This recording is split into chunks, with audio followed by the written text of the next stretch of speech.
All right, we look at the most impactful non-quarterback transfer on the Ole Miss roster. And we start to look at FCS and the things that are affecting them and a Central Arkansas preview. This is the Locked On Ole Miss podcast. You are Locked On Ole Miss, your daily podcast on the Ole Miss Rebels. Part of the Locked On Podcast Network, your team every day.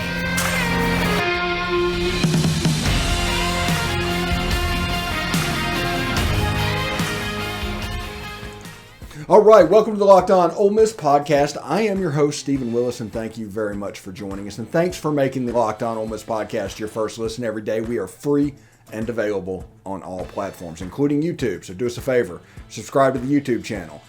Hit the bell for notifications when we upload a new video, and of course, upvote the video itself. Thank you very much for that. Today, we're waiting on Ole Miss and Miami to play as I record this, so it's not going to be too heavy on baseball. It's mainly going to be a football show for everybody. But we're going to talk about the question, what is the best non-quarterback transfer on Ole Miss's roster? And that's not as cut and dry as you would think. We're going to talk about that a little bit. We're also going to, there's a question that was posed on Twitter about somebody wanting to take somebody to a bachelor party, their little brother, and there's 4 games listed. We're kind of going to go through those games. We're going to give pros, we're going to give cons. And Joe Deleone comes by to talk Central Arkansas and really FCS in general. So this should be a really fun show. But first off, the question was asked.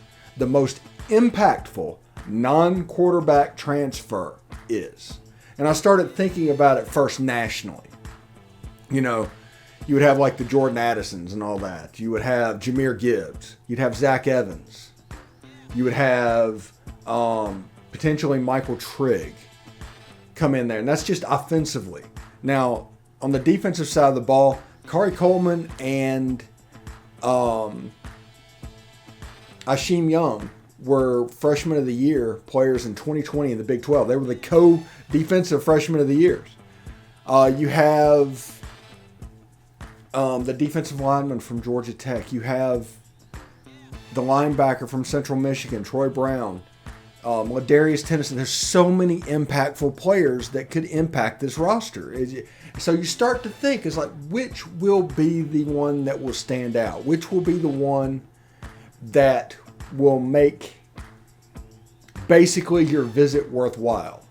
And I started thinking over and over again, and it starts, obviously, with Zach Evans. Zach Evans is, I told you for months, he's an Adrian Peterson level talent, and he's the most talented running back ever to sign with Ole Miss. He has a chance to be not just the most impactful running back this year, the most impactful transfer this year, he has a chance to be the most impactful running back ever. Yes, I said that. That includes the electricity that was John Avery. That includes the all-aroundness that was Deuce McAllister. That includes the grit and grindness that was Ben Jarvis Green Ellis. That includes just the microwave that was Dexter McCluster. He has a chance to be the most impactful running back to ever play at Ole Miss. Period. But that doesn't mean he's going to be the most impactful transfer. You look at Michael Trigg, who Lane Kiffin all spring gushed about. Said things like, they don't make many of him in the world. Said things like, he looked like a high school kid playing with junior high kids. His athleticism is next level. His catch radius is impressive. And all of this happened, and I was like, whoa, this is something we should pay attention to. Ashim Young did not play in the spring because he had a broken jaw. But the former co-freshman of the year in the Big 12 in 2020 is an extremely physical guy. He's a Jake Springer level guy when it comes to the secondary and those box safeties. He's going to be around the football. Somebody to watch. I mean, it's kind of impressive to think about. Troy Brown, a 3-time all-conference player in the MAC, playing linebacker. He didn't play much linebacker because of injury in the spring. Because, let me let you in on a little bit of a secret. Not many people know this. They like to say that spring practice is worthless. It's not. If they're doing that, they just because they want to cover it less. They want to emphasize it less. But when you're on the staff and what's going on, the most important part of spring happens in the classroom. It's the meetings. And then you go through and you walk through in the practice to make sure it works, but it's the meetings. Spring is all about building knowledge, especially whenever you have all these transfer guys that have to mesh. You need to be on the same page. You need to be on the same page as quickly as possible, because if you start this in August, you'll never get it and you're going to struggle in September. So you have to get this in the spring. You have to put it in. You have to do a great job of teaching this. So I look at this. J.J. Pegues, another defensive lineman that has a chance to be impactful. And I'm thinking over and over again. But I think I'm going to go with the chance to be most impactful. The chance. This is the chance. Jordan Watkins. Or the transfer from Central Florida. I can't forget his name. I can't remember his name. I'm terrible with names. But they have a chance to be the most impactful. But if you ask me with a gun to my head, pick the most impactful player that's going to be on Ole Miss's roster this year, it's probably going to be Michael Trigg. And that's with all the exemplary performance and compliments I gave them over and over. It's probably going to be Michael Trigg. Simply because, do you guys remember what 2020 was like? I'm not talking about all the bad stuff. I mean, the way the offense ran. Whenever Kenny Yeboah was out there with Elijah Moore. Do you remember how that looked? Well, this gives an opportunity for it to look like that again. Jaylon Robinson's his name, from Central Florida. And put him in the slot. Put Michael Trigg in there, and you can just torture linebackers. I've said this over and over again. This show goes back to the original Palmcast that started in March or April of 2020. Okay?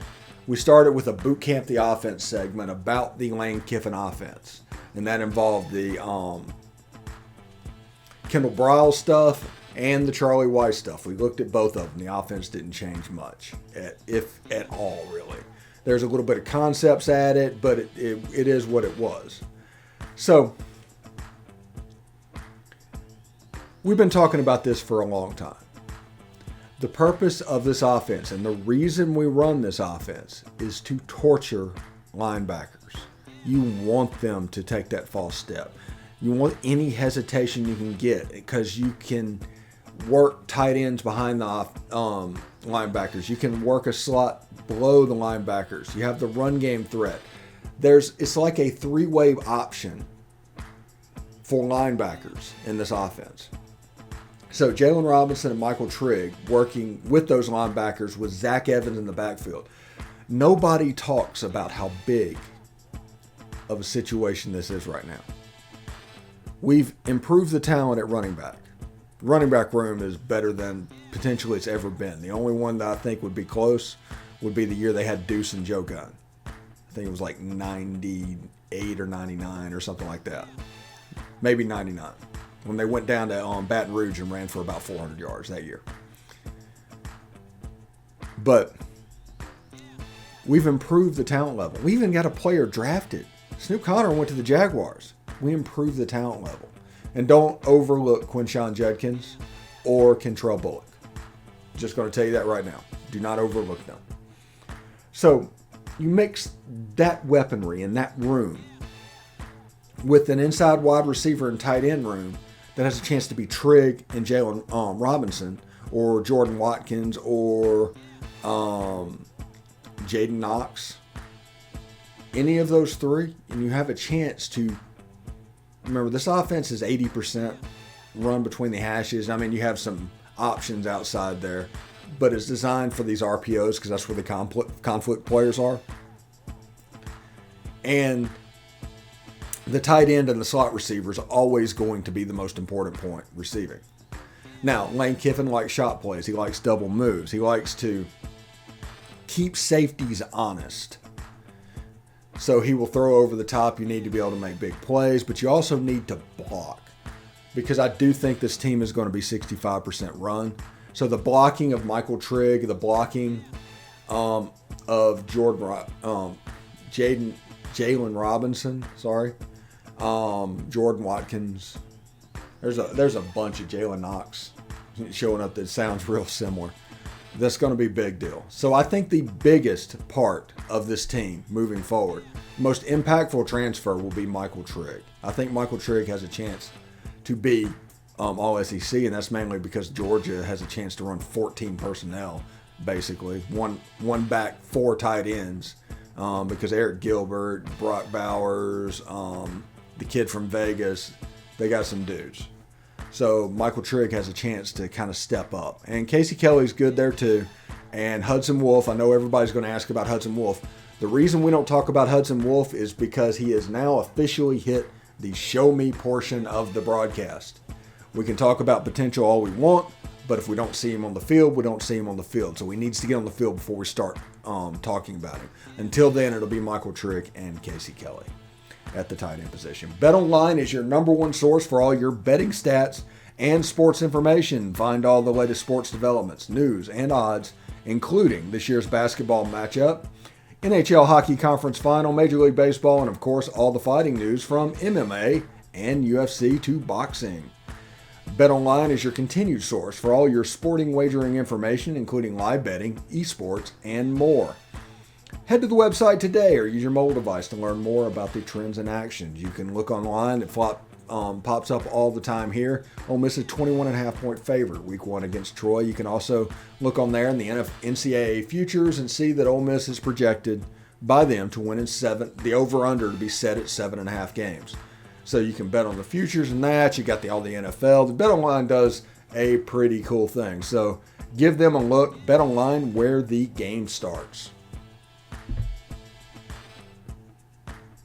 All right, thanks for making the Locked On Ole Miss podcast your first listen every day. We are free and available on all platforms, including YouTube. But first, we have an important favor to ask of you. We've put together a survey so we can learn more about listeners like you, and we've made your favorite Locked On podcast even better. This is your opportunity to tell us what you like and don't like about the Locked On podcast. Go to lockedonpodcast.com/survey right now to get started. It won't take very long, and everyone that completes a survey can qualify for a chance to win one of 10 $100 Ticketmaster gift cards. To take our audience survey, go to lockedonpodcast.com/survey. So, first segment, we talked about impactful transfers, and we're just going to have a little bit of fun for 5 or 10 minutes in the middle, because there's another question that was posed on Twitter that I want to talk about, and that is this from Kyle Brandt. He says, I'm planning my younger brother's bachelor party this October. He wants to go to college football, tailgating, and the whole glorious scene. Which of these should we go to? And his choices was Florida at Georgia and Gainesville, Auburn at Ole Miss and Oxford, Bama at Tennessee and Knoxville, Clemson at Florida State in Tallahassee.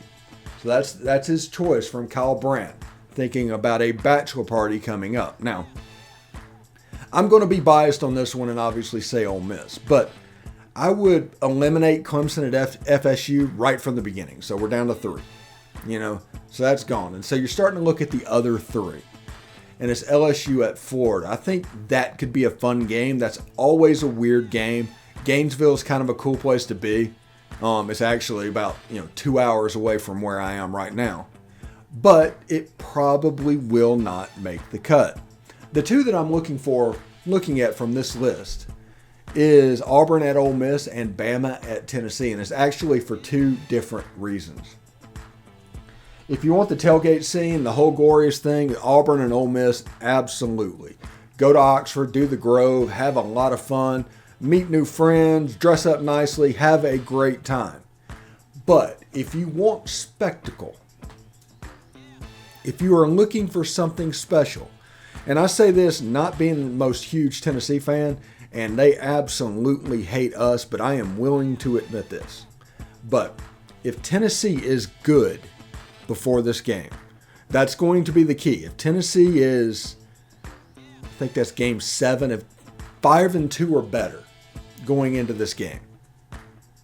Third Saturday in October, it's either 5 or 2 and 6-2. Just change the number on the wins to 5 or 6 or better.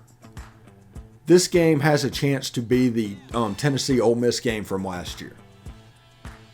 Tennessee has not beaten Alabama since potentially Philip Fulmer. It has been a really long time. And this is a game that means a lot. Ole Miss had to give up their game with Tennessee every year in 1992 when they went to divisions to preserve this game. This is the third Saturday in October. It's a big deal. It's the biggest rival on the board. LSU and Florida, kind of. That's only really because they're two good teams. Auburn and Florida is weird. Clemson and FSU could be a rival if FSU is good, but I just don't see it at this point. I just do not see it. So, of these four, I would suggest, this is going to be a little bit different, I would suggest Tennessee and Alabama in that game if Tennessee is good. The Grove is great. It's going to be a fun, Ole Miss has never lost a party, all of that stuff.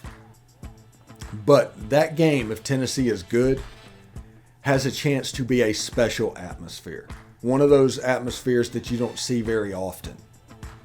Something that will be memorable until his dying breath.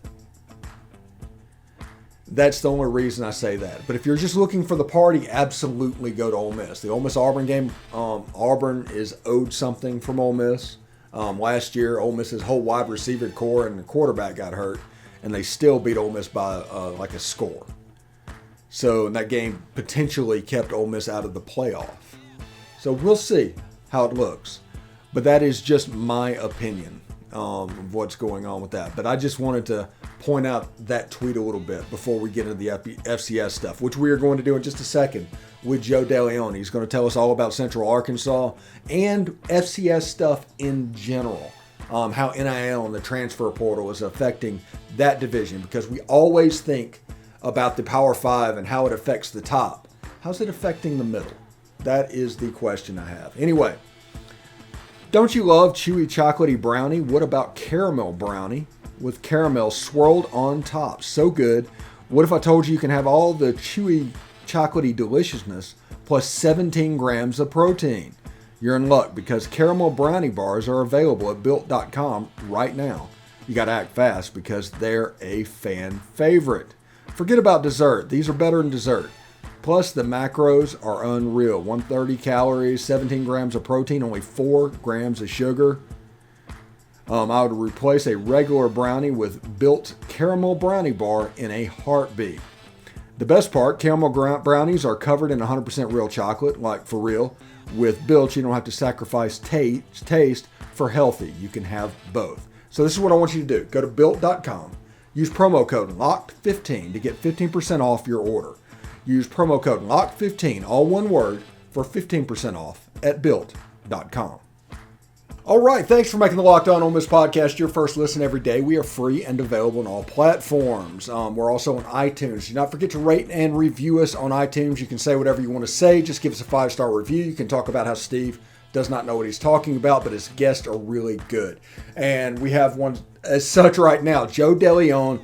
He is the FCS guy from the Believe Network. That's BLEAV network. Corey Burton, if you listen to y'all's conference network, helps us out from time to time. Joe, Central Arkansas comes to town, game 2. Tell us a little bit about the Bears. Yeah, Central Arkansas has always been a really strong football program in the FCS.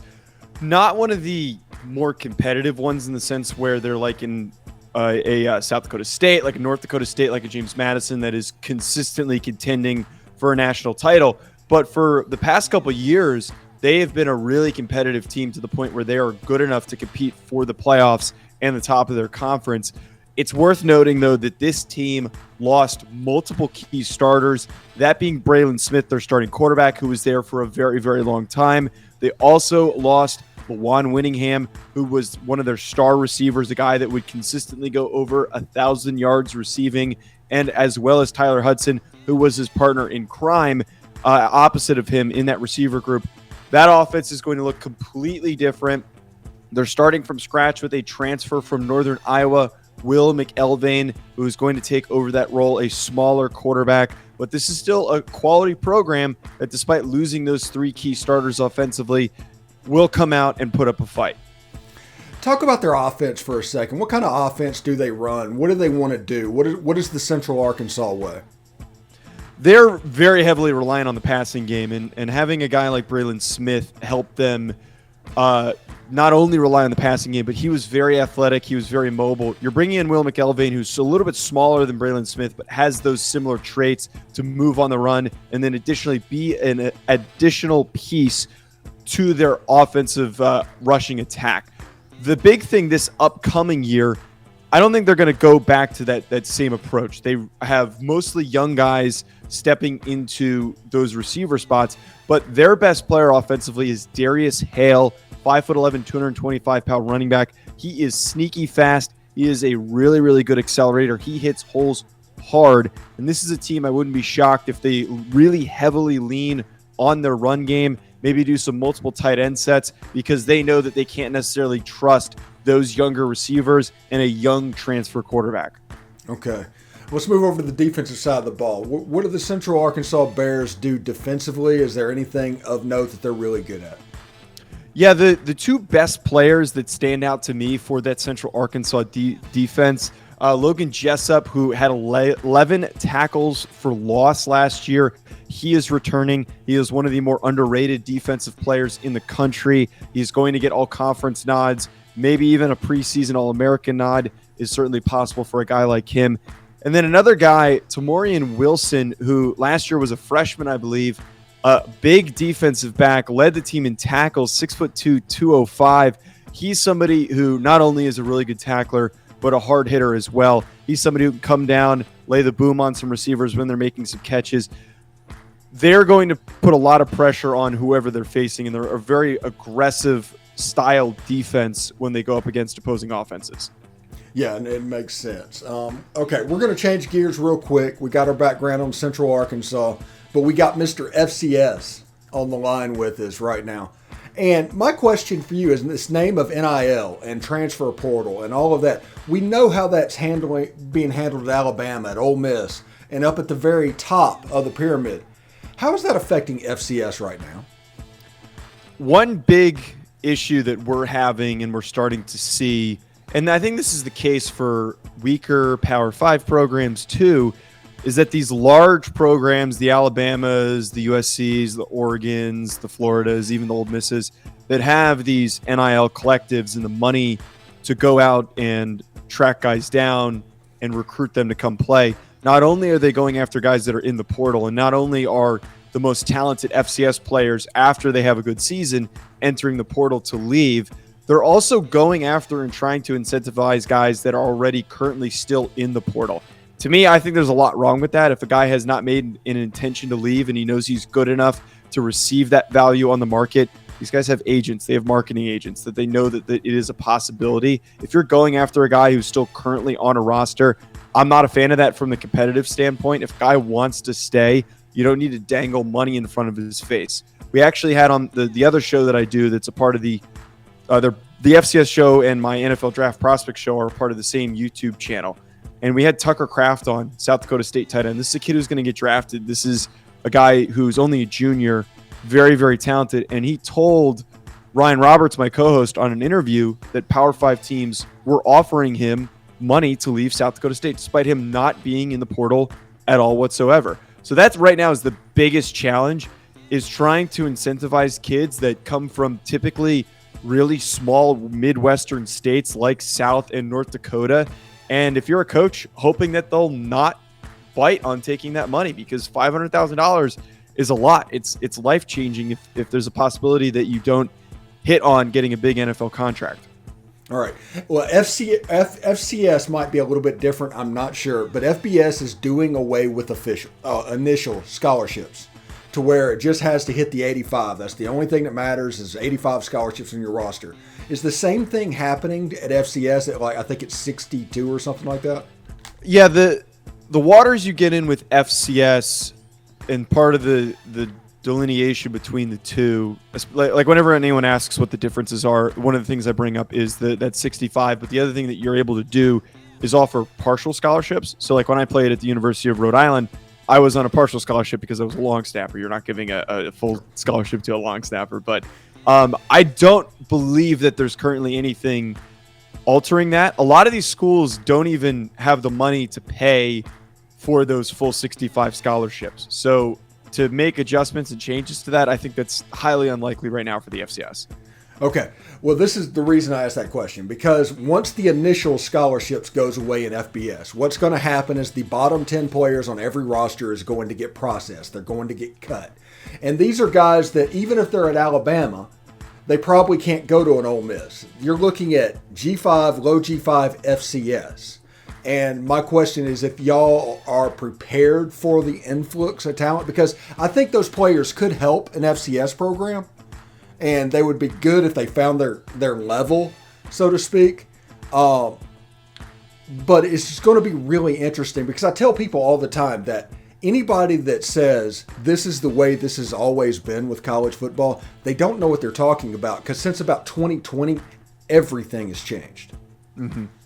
Yeah, the thing with those transfers from big programs, for the longest time, that's how a lot of these FCS teams have been able to put out really high quality rosters. Like a team like James Madison, who's moving up to the FBS, they built their rosters by getting players from FBS programs that got stuck on the bench and weren't getting onto the field and then eventually transferring down to the FCS. So I really think that the way that the transfer portal and those adjustments to scholarships, it's not necessarily going to affect the FCS, but the way that the transfer portal, as everyone might be saying, and as I kind of just mentioned, the best FCS guys are going to leave to go to FBS. They're going to move up from the minor leagues, so to speak.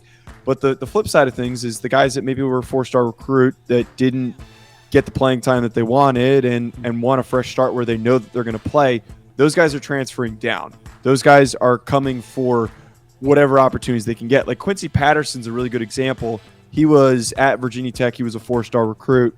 He transfers down to North Dakota State, gets beat out by Cam Miller, and now he's back at, I think, Temple now. But honestly, that influx of talent is what the FCS needs, and it's a big reason why a lot of these rosters are competitive, is getting those FBS guys that are disgruntled and disappointed with their playing time. All right. And speaking of FCS, in the coming years, they're going to lose James Madison. They're going to lose Sam Houston State. They're going to lose several staples. It's basically becoming almost a regional division where the power is all located in the Dakotas, it seems like, and in Montana. Is there any concern about that happening? And also, is there a concern that some team like Jackson State might try to move up?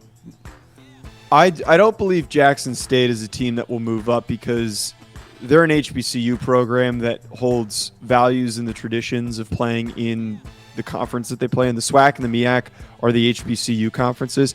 I do believe that Deion Sanders wants to alter the way that their postseason works for those conferences, but that's a completely separate issue. But as you're talking about with those concerns of losing those teams, the CAA is more so where we end up losing a lot of these teams from. You had a program like Old Dominion that came out of the CAA a few years ago. Now they're an FBS program. James Madison, I think, was that next team in line. The way that we've seen a lot of these move-up teams work is they suddenly have a new athletic director or a new president that wants to invest a lot of money after another team leaves, and then they start to build themselves up. And then once they're good enough and they have the necessary requirements with stadium size, they end up moving up. There's always somebody in the funnel next that is going to step up. App State, Georgia State, or Georgia Southern, rather. We've got Coastal Carolina as one of those teams that was a CAA team. And then now we've got James Madison.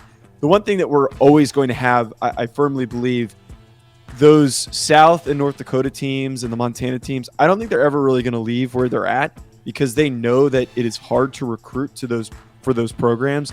They do really well for themselves being able to attract the local talent and developing them. And they dominate in their respective conferences. The other thing, too, is I just don't think a lot of teams are very excited, or conferences are excited on having to make teams travel to go play in North Dakota or Montana. They're in the middle of nowhere. They're kind of out of the way for some of these programs.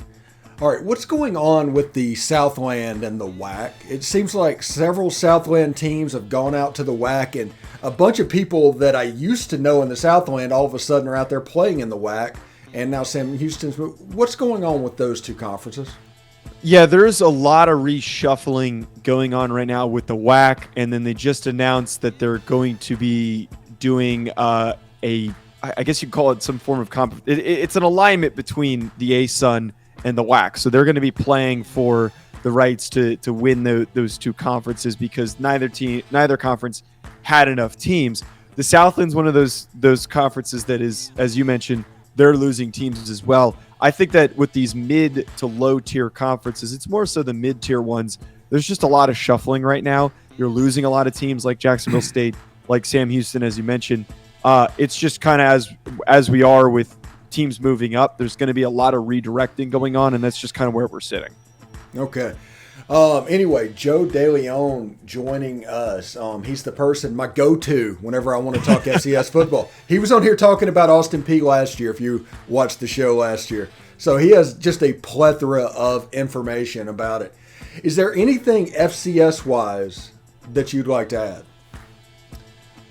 Not at the top of my head. If you're in one of those smaller states, tune into your FCS games. And if you're not, and if you're looking for something fun to watch, I always say flip on whatever FCS game that you can find, especially if you've got like a team like Montana and Montana State playing each other, North Dakota State, South Dakota State playing each other. I went to the North Dakota State, South Dakota State game in person in South Dakota State last year, and one of the best football experiences I've ever had. If you ever want to take a trip and do something like that, it is so unique because it's nothing like any other atmosphere that you get at some of these SEC teams. Obviously, bigger, better atmosphere at the SEC teams. It's just so unique going to the Dakotas and watching those guys play. Yeah, I've decided that my favorite FCS team, even though there are 3 teams in Mississippi, right, is one of the South Dakota teams. I go back and forth between the Coyotes and the Jackrabbits. And I haven't completely made a decision on it, but I think it might end up being the Jackrabbits. Yeah, I have to admit, I do have a little bit of biases towards the Jackrabbits. Shout out to Chad and Brendan who hooked us up with tickets when we went. But they were very, great hospitality there. They were very happy to have us. So I definitely lean towards Jackrabbits. They're better program anyway, so you should be probably picking them. Yeah, and sometime I think in 2025 or 2026, Alcorn State is going to play in Oxford. So that is finally Ole Miss is going to kind of break that seal and play an HBCU in Oxford, because Keith Carter, the athletic director at Ole Miss, and the athletic director at Alcorn State are either old teammates or buddies or something like that. Yeah, I know that Notre Dame is doing that too for like the first. They've never played an FCS team, so they break that not only with an FCS but also with an HBCU. They're playing Tennessee State, I think, this year, and it was kind of similar. Marcus Freeman, Eddie George connection there, both being from Ohio State. No, I think we need more teams scheduling these HBCU programs. It's a way that you increase funding, exposure, get more recruits like we got with Travis Hunter. Love seeing stuff like that happening. Okay, before we get out of here, tell me the FCS program that is most likely to beat an FBS program this year. Oh man, North Dakota State. I think I believe that they're playing Oregon this year, and I know that is very aggressive for me to be pitching that. But North Dakota State always shocks whoever they play. They haven't played an FBS team in a minute. That's a lot of green and yellow, man. It definitely is. But heck, they did it with Iowa a couple years ago. Do not doubt North Dakota State. That's all I'm going to say. All right. Thanks for making the Locked On Ole Miss podcast your first listen today. Now make your second listen, Locked On NBA Big Board podcast. Raphael Barlow, Richard Strayman, Sam Ferris, and Leif Tholen give fans an in-depth look at the biggest prospects, the latest player rankings, and, of course, big boards. Follow Locked On NBA Big Board every day on the Audacity app, YouTube, and wherever you get your podcast. Joe, thank you very much for coming on the show. You can catch it on Monday. And always good to have you, man. Yeah, thanks for having me. I need to quickly correct myself. North Dakota State is playing Arizona, so that's a guaranteed win. Oh, yes. I agree with that 100%. Arizona is fairly horrible.